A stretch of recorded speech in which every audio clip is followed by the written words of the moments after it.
Hey,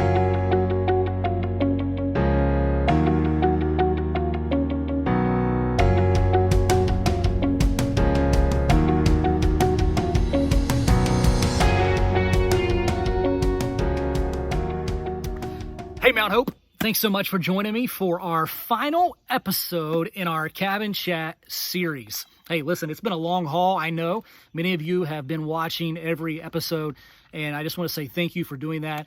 But here we are at our very final episode, and I'm over here on Boys Hill, sitting on the front porch of our newest boys' cabin, and that is Solomon's Porch.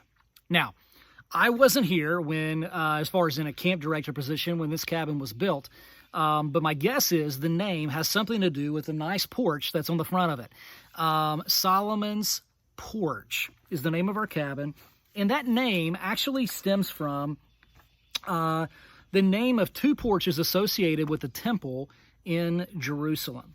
The original temple, which was constructed by King Solomon, it kind of describes this vestibule or porch area that was built by King Solomon in the original temple in 1 Kings chapter 6, and you can go back and read that later. But then later, the reconstructed temple, which was kind of modified by King Herod, it also included an area known as Solomon's Porch, or the word portico or colonnade are also used to describe this area on the east side of the temple. Basically, it was kind of like this covered porch is really what it was. And so in Scripture, this is referenced in the New Testament specifically at least 3 times that I could come up with. And so I want to read those references to you just so you can see those words, Solomon's Porch, in Scripture. And we're going to start off in John 10, verse 23. It says this, "And Jesus walked in the temple in Solomon's Porch." Okay, and so just a reference that Jesus is walking through this area. Then later in Acts chapter 3, verse 11, it says, "And as the lame man which was healed held Peter and John, all the people ran together unto them in the porch that is called Solomon's, greatly wondering." And so there's this miracle of a lame man being healed in Solomon's Porch, that area. And then later, Acts 5, verse 12, "And by the hands of the apostles were many signs and wonders wrought among the people, and they were all with one accord in Solomon's Porch." And so all these references are just really talking about this east side covered porch of the temple, or the reconstructed temple. Now, I'll be honest with you, it's a little difficult to kind of come up with an application that connects this specific area. All right, and so what I thought we would do in this cabin chat is really just maybe talk more about Solomon himself. And I want to, in particular, I want to reference this passage of Scripture in 1 Kings chapter 3. This is this dream and the conversation that Solomon has with God. And in verse 5, it starts off where God asks, "Hey, Solomon, ask what I shall give thee." Okay, basically God's saying, "Hey, Solomon, what do you want?" And in verse 6 of 1 Kings chapter 3, it says, "And Solomon said, Thou hast showed unto thy servant David, my father, great mercy, according as he walked before thee in truth and in righteousness and the uprightness of heart with thee. And thou hast kept for him this great kindness, that thou hast given him a son to sit on his throne, as it is this day. And now, O Lord my God, thou hast made thy servant king instead of David my father." And so basically what he's saying is, yeah, you have showed great kindness to my dad, but Dad's no longer king. I am. And then he says, "But I am a little child, and I know not how to go out or come in." Basically, I'm a child, and I don't know what I'm doing. "And thy servant is in the midst of thy people, which thou hast chosen a great number, that cannot be numbered nor counted for multitude. Give therefore thy servant an understanding heart to judge thy people, that I may discern between good and bad. For who is able to judge this thy so great a people?" And the speech pleased the Lord that Solomon had asked this thing. And God said, "Because thou hast asked this thing, and hast not asked for thyself a long life," so you didn't ask for a long life. He didn't ask for riches. He didn't ask for the life of his enemies.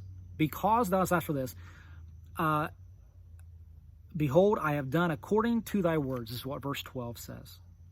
And so basically, God grants him wisdom, discernment, sound judgment, but also all the other things.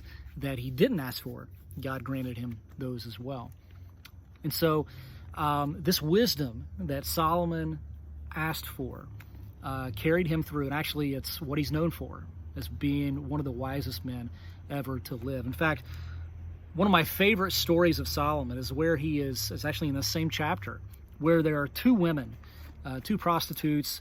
They were living in the same home, and basically the one lady gave birth to her child, and the other one did as well within just a few days of each other. And what happens is, in the middle of the night, one lady rolls over in bed and actually smothers and kills her child.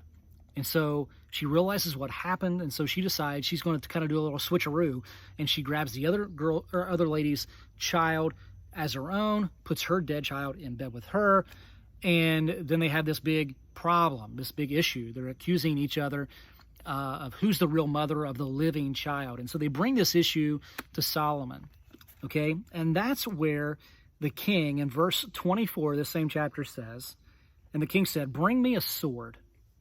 And they brought a sword before the king. And the king said, "Divide the living child in two, and give half to the one and half to the other." Then spake the woman, whose the living child was, unto the king, for her bowels yearned inside of her, or yearned upon her son, and she said, "O my lord, give her the living child, and in no wise slay it." But the other said, "Let it be neither mine nor thine." Basically, if I can't have it, she can't have it either, but divide it. And then the king answered and said, "Give her the living child, and in no wise slay it. She is the mother thereof." And I love this last verse. "And all Israel heard of the judgment which the king had judged, and they feared the king, for they saw that the wisdom of God was in him to do judgment." You know, Solomon is this guy that's known for his wisdom. But his wisdom came from God himself, right? I think James, in the book of James, James chapter 1, kind of hints at the same thing for each one of us. It says this, James 1:5, "If any of you lack wisdom, let him ask of God, that giveth to all men liberally and upbraideth not, and it shall be given him."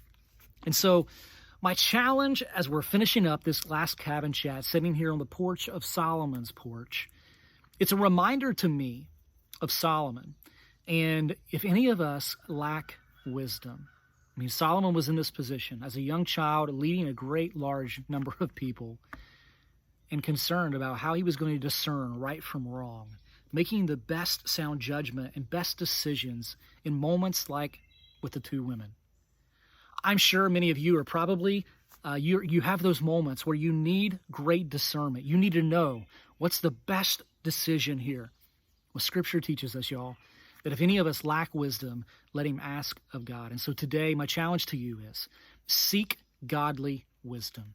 I promise you won't regret it. Hey guys, thanks so much for tuning in to our final episode of our Cabin Chat series, and thanks so much for watching all the way through. God bless.